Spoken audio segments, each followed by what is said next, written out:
predetermines your end from the beginning. Before you were formed in your mother's womb, he knew you. Just like he knew Isaiah. He said, I knew you before you were formed in your mother's womb. Jeremiah, I knew you before you were formed in your mother's womb. I called you. I sanctified you. I ordained you. Even before your mama met your papa.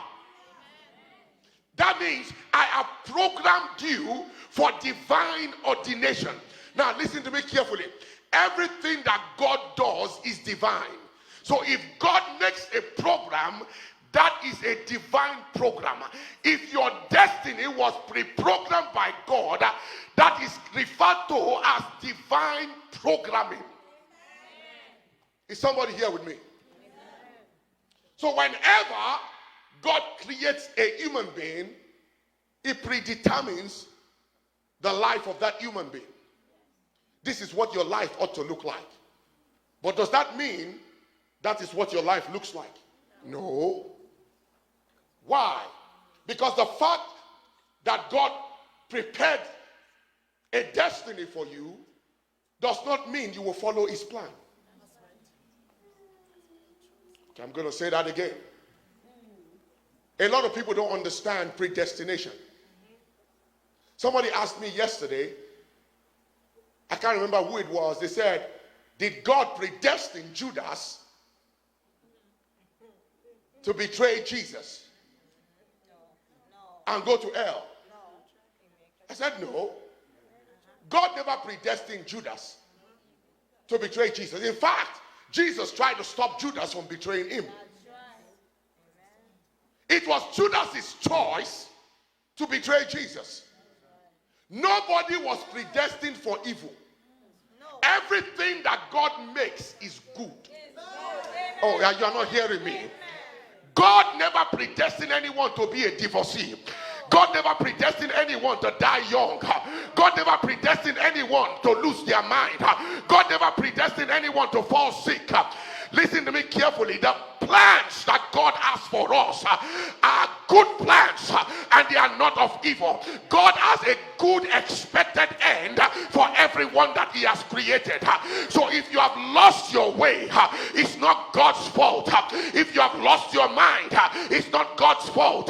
If you have lost your purpose, it's not God's fault. God did not design you to be a failure.